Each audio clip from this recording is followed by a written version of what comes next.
So Lunchbox recently got a $50 million round of funding, Series B funding, that included people like Sweetgreen and Pizza and DoorDash. What does it mean for Lunchbox? What does it mean for the industry? I mean, Nabil was just named to our power list.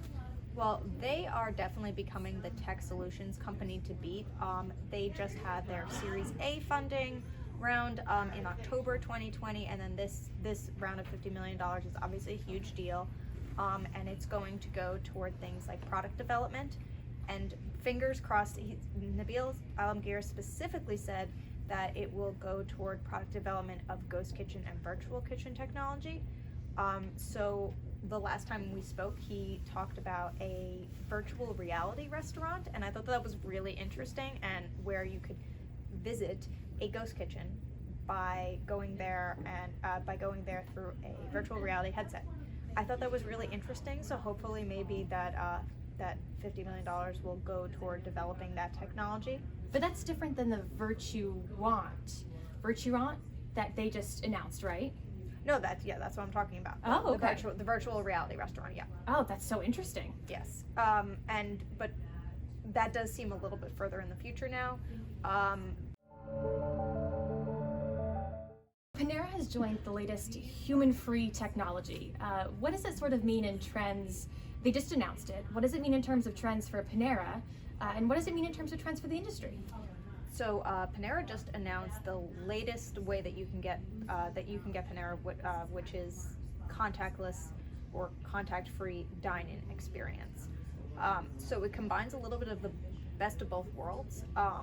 Because during the pandemic, we've seen an upsurge in these human-free technologies, and even though the pandemic is kind of starting to wane, we're still seeing customers and being really interested in technology that they don't have to talk to a person, basically.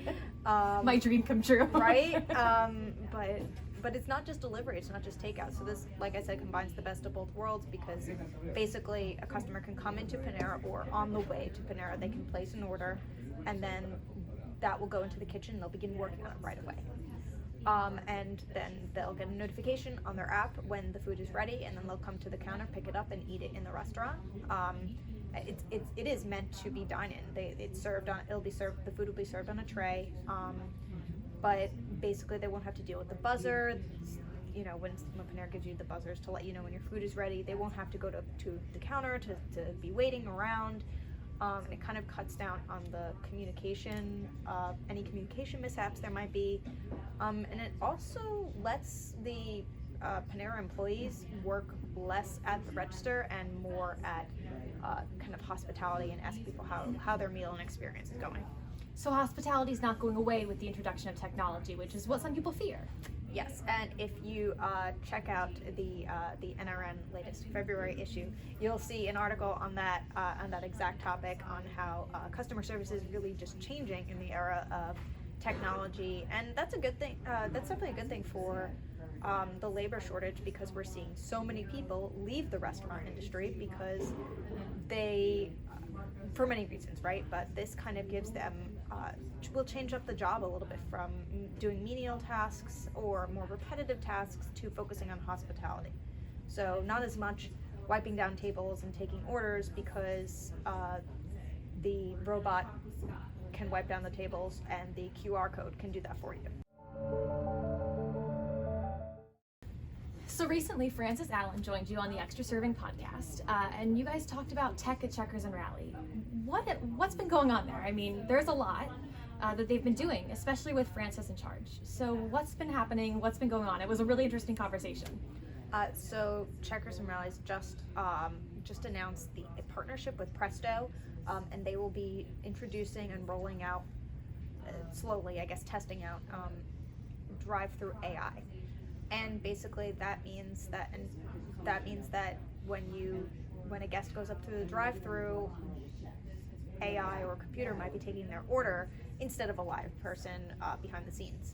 Drive-thru AI has become so incredibly popular lately. We've seen an upsurge in the human-free is the phrase of the moment, technologies. And Frances Allen, in our conversation, she was telling me that she thinks that this will improve upselling. They'll be able to upsell better. You obviously won't have to train AI.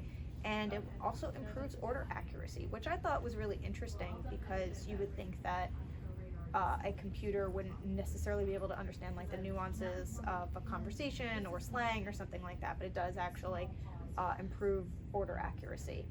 And like I said, we've been seeing this everywhere, and it'll be definitely interesting to see if more companies follow suit in human-free drive-thru lanes.